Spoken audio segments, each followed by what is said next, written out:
நள்ளிரவு 12 மணியோ அதிகாலை 6 மணியோ அசோக் நகரில் இவர் கட்சி அலுவலகத்துக்கு சென்றார். தமிழ்நாட்டில் பல்வேறு கிராமங்களில் இருந்து கண்ணீரோடு கவலையோடு பிரச்சனைகளோடு வந்தவர்கள் அந்த நேரத்திலும் அத்தலைவரை சூழ்ந்திருப்பர். வீட்டுக்கு கிளம்பி சென்றால் அங்கும் அவரது தொண்டர்கள் படுக்கை அறை வரை வந்து நின்று கொண்டிருப்பர். யாரிடமும் எந்த நேரத்திலும் எதற்காகவும் முகம் சுளிக்காமல் அவர்களோடு பேசவும் அவர்களது குறைகளை காது கொடுத்து கேட்கவும் ஒரு தலைவனால் முடிகிறது என்றால் அது அவர்தான். அதனால்தான் என்னவோ அனைத்து மேடைகளிலும் நான் தொண்டர்களை உருவாக்க கட்சியை தொடங்கியவன் அல்ல, தலைவர்களை உருவாக்கவே கட்சியை தொடங்கி இருக்கிறேன் என முழங்கிக் கொண்டிருக்கிறார் அந்த தலைவன், அந்த அண்ணன், அந்த வழிகாட்டி. அவர்தான் விடுதலை சிறுத்தைகள் கட்சியின் தலைவர் முனைவர் தொல் திருமாவளவன். அக்டோபர் 2 விசிக மகளிர் விடுதலை இயக்கம் நடத்தும் மது மற்றும் போதைப் பொருள் ஒழிப்பு மகளிர் மாநாடு. மதுவை ஒழிக்க, மனிதவளம் காக்க அணிதிரள்வோம் வாரி. உளுந்தூர்பேட்டையில் ஆகஸ்ட் 17, 1962 அரியலூர் மாவட்டத்தின் அங்கனூர் எனும் சிறு கிராமத்தில் ராமசாமி பெரியம்மாள் தம்பதிக்கு பிறந்தவர்தான் திருமாவளவன். சொந்த ஊரில் பள்ளி படிப்பை படித்துக் கொண்டிருந்த திருமாவளவனுக்கு அம்பேத்கர் குறித்தும் அவர் மக்கள் சமூகத்துக்கு ஆற்றிய பங்களிப்பு குறித்தும் அறிந்து கொள்ள தனது தந்தை பேசிய வார்த்தைகள் பெரிதும் உதவின. பள்ளி படிப்பை முடித்த பிறகு விருத்தாச்சலத்தில் PUC, சென்னை மாநில கல்லூரியில் இளங்கலை வேதியியல், சென்னை பல்கலைக்கழகத்தில் முதுகலை குற்றவியல் என படித்து முடித்த திருமாவுக்கு திருமணம் செய்ய அவரின் அம்மா எண்ணினார். ஆனால் திருமாவுக்கும் சட்டம் படிக்க வேண்டும் என ஆசை. அரை மனதோடு மகனின் ஆசைக்கு வழிவிட்டார் அம்மா பெரியம்மாள். 1988 சட்டக் கல்லூரியில் திருமா படித்துக் கொண்டிருந்த சமயத்தில் தான் தமிழ்நாட்டில் ஈழத்தமிழர் ஆதரவு போராட்டங்கள் வெடித்திருந்தன. அரசியல் செயல்பாடுகளில் அவ்வப்போது ஆர்வம் காட்டி வந்த திருமாவளவனுக்கு ஈழத்தமிழர்கள் மீதும் விடுதலை புலிகள் மீதும் ஈர்ப்பு ஏற்பட ஈழத்தமிழர் ஆதரவு போராட்டங்களில் தன்னையும் இணைத்துக் கொண்டார்.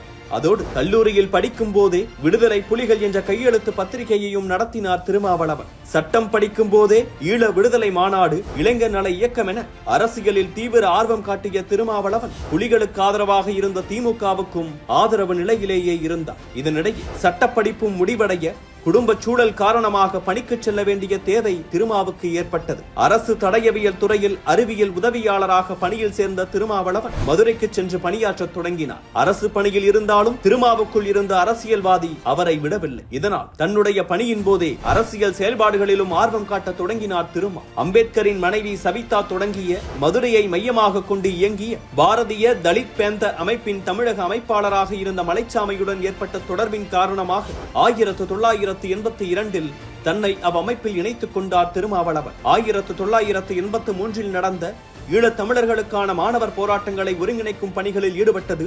1986 ஆண்டு இலங்கையில் நடந்த தமிழ் கல்லூரி மாணவர்கள் போராட்டத்தில் நேரில் சென்று கலந்து கொண்டது என அரசு பணியில் இருந்தே அரசியலிலும் அதீத ஆர்வத்தை காட்டி வந்தார் திருமாவளவன். 1989 ஆண்டு பாரதிய தலித் பேந்தர்ஸ் அமைப்பின் தமிழக அமைப்பாளர் மலைச்சாமி மறைய 1990 அந்த அமைப்பின் மாநில அமைப்பாளராக தேர்ந்தெடுக்கப்பட்டார் திருமாவளவன். அதற்கு பிறகு அவ்வமைப்பின் பெயரை இந்திய ஒடுக்கப்பட்ட சிறுத்தைகள் என மாற்றியதோடு அந்த அமைப்புக்கென்று தனி கொடியையும் அறிமுகப்படுத்தினார். ஈழத்தமிழர் ஆதரவு, விடுதலை புலிகள் மேலான ஈர்ப்பு ஆகியவற்றின் காரணமாக இந்திய ஒடுக்கப்பட்ட சிறுத்தைகள் என்ற அமைப்பை விடுதலை சிறுத்தைகள் என மாற்றம் செய்தார் திருமாவளவன். ஆனாலும் தேர்தல் அரசியலில் ஆர்வம் காட்டாமல் இயக்க அரசியலாகவே விடுதலை சிறுத்தைகளை கட்டமைத்து வந்தார் திருமாவளவன். அடக்குமுறைகளுக்கு எதிராக சிறுத்தையாக சீறினார் அவர். அடங்கமறு, அத்துமீறு, திமிரி எழு, திருப்பி அடி என ஒடுக்கப்பட்டோர் பக்கம் நின்று உரக்க குரல் கொடுத்தார். வட மாவட்டங்களில் அதிகம் களமாடினார். தலித்துகளுக்கு பிரச்சனை வந்த போதெல்லாம் அடுத்த நொடியே அங்கு சென்றார், நின்றார். வட மாவட்டங்களில் வன்னியர்களுக்கும் தாழ்த்தப்பட்டவர்களுக்கும் இடையே நடந்த தொடர் மோதல் போக்கை திருமா கையாண்ட விதம் அவரை நோக்கி பலரை ஈர்த்தது. விடுதலை சிறுத்தைகள் தமிழ்நாட்டின் வட மாவட்டங்களில் விருச்சமென வளர்ந்தது. இந்நிலையில் 1999 தமிழ் மாநில காங்கிரஸ் தலைவர் மூப்பனார் இயக்க அரசியலில் இருந்து தேர்தல் அரசியலுக்கு திருமாவளவனை அழைத்து வந்தார். தனது அரசு பணியை துறந்துவிட்டு தமாகவுடன் இணைந்து மக்களவை தேர்தலில் களமிறங்கினார் திருமாவளவன். விடுதலை சிறுத்தைகள் 2 இடங்களில் களமிறங்கியது. தான் போட்டியிட்ட முதல் தேர்தலிலேயே 1,00,000 வாக்குகளுக்கு அதிகம் பெற்று அனைவரின் கவனத்தையும் ஈர்த்தார் திருமாவளவன். தனக்கு கிடைத்த ஆதரவும் ஒடுக்கப்பட்டோர் படும் இன்னல்களும் திருமாவை அரசியல் களத்தில் இன்னும் தீவிரமாக ஈடுபட வைத்தது. சமூக நீதி, பஞ்சமி நில மீட்பு, தலித்துகளுக்கு எதிரான பிரச்சனைகளில் குரல் கொடுப்பது என தமிழ்நாடெங்கும் விடுதலை சிறுத்தைகளை வளர்த்தெடுத்தார் திருமா. அடுத்து வந்த 2001 சட்டப்பேரவை தேர்தலில் திமுக கூட்டணியில் களம் கண்ட திருமா திமுக தலைவர் கலைஞரின் வேண்டுகோளை ஏற்று உதயசூரியன் சின்னத்திலேயே களம் கண்டார். விசிக 8 தொகுதிகளில் களம் கண்டது. கடலூர் மாவட்டம் மங்களூர் தொகுதியில் வென்று சட்டமன்ற உறுப்பினரானார் திருமாவளவன். சட்டப்பேரவையில் கணக்கை தொடங்கியதும் மக்கள் மன்றத்திலும் வீறுநடை போட தொடங்கினார் திருமா. ஆனாலும் விசிகாவை அடுத்த கட்டத்துக்கு எடுத்துச் செல்ல நினைத்த திருமா 2004 நாடாளுமன்ற தேர்தலில் போட்டியிட விசிகாவுக்கு தொகுதி ஒதுக்குமாறு கேட்க சட்டப்பேரவை உறுப்பினராக திருமா இருப்பதால் தொகுதியை கொடுக்க திமுக தயங்க திமுக கூட்டணியில் இருந்து வெளியேறியதோடு தனது சட்டமன்ற உறுப்பினர் பதவியையும் ராஜினாமா செய்தார் திருமா. கூட்டணியிலிருந்து வெளியேறியதும் மக்கள் கூட்டணி என்ற ஒன்றை உருவாக்கி சிதம்பரம் தொகுதியில் போட்டியிட்டார் திருமாவளவன். வெற்றி பெறாவிட்டாலும் 2ஆம் இடத்தை பிடித்து அதிக வாக்குகளை பெற்று குறிப்பிடத்தக்க இடத்தை பெற்றிருந்தார் திருமாவளவன். வட மாவட்டங்களில் வன்னியர்களுக்கும் தாழ்த்தப்பட்டவர்களுக்கும் மோதல்கள் தொடர அந்த மோதலை தடுக்க இரு சமூகங்களும் நல்லுறவுடன் வாழ ராமதாசும் திருமாவளவனும் சேர்ந்து பொறுப்பேற்றனர். பிரச்சனைகளை தடுக்க உழைத்தனர். இறந்த பட்டியலினத்தவர் உடலை வீதியில் எடுத்துச் செல்ல மற்ற சமூகத்தினர் பிரச்சனை செய்த போது பாமக நிறுவனர் ராமதாசே தெருவில் இறங்கி அவ்வுடலை தன் தோள்களில் சுமந்து சென்றார். ராமதாசின் செயலால் மகிழ்ந்த திருமாவளவன் அவருக்கு தமிழ் குடிதாங்கி என்ற பட்டத்தை வழங்கினார். அதோடு விசிகாவும் பாமகவும் இணைந்து தமிழ் பாதுகாப்பு இயக்கம் என்ற அமைப்பையும் உருவாக்கி திருமாவளவன் அதன் தலைவராகவும் செயல்பட்டார். தமிழ் உணர்வு, ஈழத்தமிழர் ஆதரவு, சமூக நல்லிணக்கம் ஆகியவற்றை முன்னிறுத்தி திருமாவளவனும் ராமதாசும் பல மேடைகளில் ஒன்றாக ஏறினர். வட மாவட்டங்களில் அம்பேத்கர் சிலைகளை ராமதாசை வைத்து திறக்க வைத்தது. ஒரே நாளில் 7 அம்பேத்கர் சிலையை ராமதாஸ் திறந்தது. ராமதாசுக்கு அம்பேத்கர் விருது கொடுத்தது என வட மாவட்டங்களில் ஒரு நல்லிணக்க சூழல் உருவானது.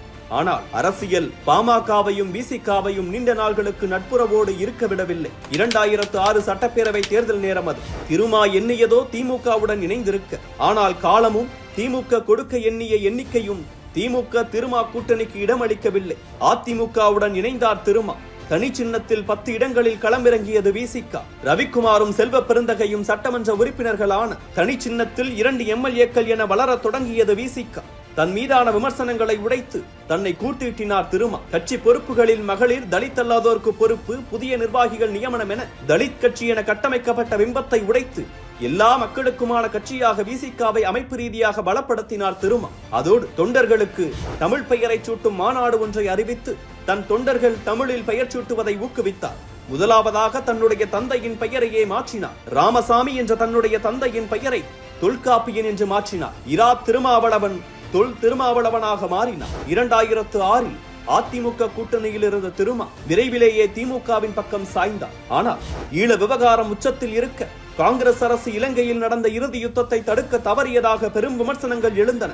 அவ்விமர்சனம் தமிழ்நாட்டில் காங்கிரசோடு கூட்டணியில் இருந்த திமுக விசிக மீதும் சேர்ந்தே பாய்ந்தது. ஈழ தமிழர்களுக்கு ஆதரவாக உண்ணாவிரத போராட்டத்திலும் இறங்கினார் திருமாவளவன். ஆனாலும் அதை தொடர்ந்து நடந்த 2009 மக்களவை தேர்தலில் திமுக கூட்டணியில் சிதம்பரம் தொகுதியில் திருமா போட்டியிட்டது கடும் விமர்சனத்தை கிளப்பியது.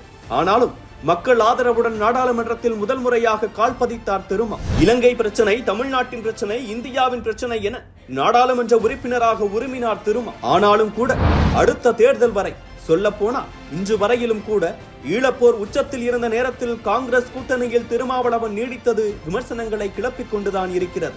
ஆனால் அடுத்த 2011 தேர்தலிலும் பல்வேறு விமர்சனங்களை கடந்து திமுகவுடன் சேர்ந்தே பயணித்தார் திருமாவளவன். சுவாரஸ்யமாக இத்தேர்தலில் பாமகவும் விசிக இருந்த அதே திமுக கூட்டணியில் பயணித்தது. ஈழ பிரச்சனை, திமுக மீதான எதிர்ப்பலை, விசிக பாமக ஓரணியில் இணைந்தது, ஜெயலலிதா விஜயகாந்த் கூட்டணி என்ற பல காரணங்களால் 10 தொகுதியில் போட்டியிட்ட விசிக ஒன்றில் கூட வெல்ல முடியாத நிலை ஏற்பட்டது. படுதோல்வி அடைந்தாலும் கூட கூட்டணியிலேயே தொடர்ந்தார் திருமா. ஏனெனில் கலைஞருக்கும் திருமாவுக்குமான உறவு அப்படிப்பட்டது. விசிகாவும் திமுகவும் கொள்கை நண்பர்கள் என்று பல நேரங்களில் கலைஞரே குறிப்பிட்டார். அடுத்த நாடாளுமன்ற தேர்தலிலும் திமுக கூட்டணியின் சார்பாக அதே சிதம்பரம் தொகுதியில் களமிறங்கினார் திருமா.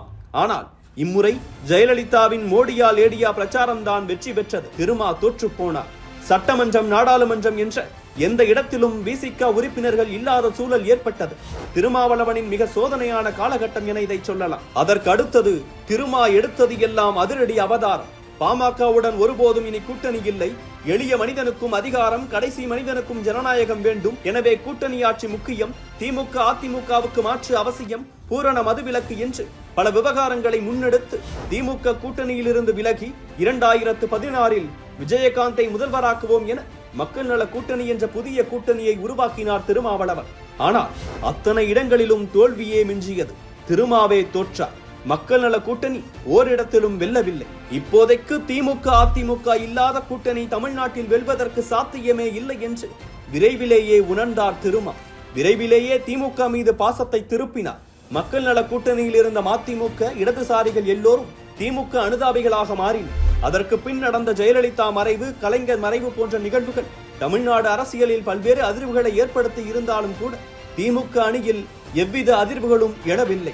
2011 தொடங்கி 2019 வரை தொடர்ந்து சறுக்கல்களையே சந்தித்து வந்தாலும் 2019 தேர்தலில் 2 மக்களவை இடங்களை பெற்று தனது அடுத்த இன்னிங்ஸை தொடங்கினார் திருமா. கூட்டணி ஆட்சி என்ற விவகாரத்தை பற்றி பேசாமல் கொள்கை அளவில் பாஜகவை வீழ்த்த வேண்டும் என்ற நோக்கோடு திமுகவுடனே பயணிக்க தொடங்கினார். அடுத்த 2021 சட்டப்பேரவை தேர்தலில் பொது தொகுதிகள் உட்பட 6 தொகுதிகளை பெற்று தனி சின்னத்தில் போட்டியிட்டு 4 சட்டமன்ற உறுப்பினர்களை விசிக சார்பாக பேரவைக்கு அனுப்பினார். அதற்கு அடுத்த மக்களவை தேர்தலில் 3 தொகுதிகளை கேட்டு 2 தொகுதிகள் பெற்றதோடு தனி சின்னத்தில் நின்று 2 இடங்களிலும் வென்று திருமாவளவனும் ரவிக்குமாரும் நாடாளுமன்றத்துக்கு மீண்டும் சென்றனர். ஒரு எளிய குடும்பத்தில் பிறந்து ஒடுக்கப்பட்டோருக்காக போராடி தானே தனக்கான பாதையை அமைத்து தானே தன் கட்சியை வளர்த்து இன்று சட்டப்பேரவையில் 4 உறுப்பினர்கள், நாடாளுமன்றத்தில் 2 உறுப்பினர்கள் என்று விடுதலை சிறுத்தைகளை வளர்த்திருப்பதோடு எளிய மக்களுக்கும் ஜனநாயகம் என வீறு நடை போட்டுக் கொண்டிருக்கிறார் திருமாவளவன்.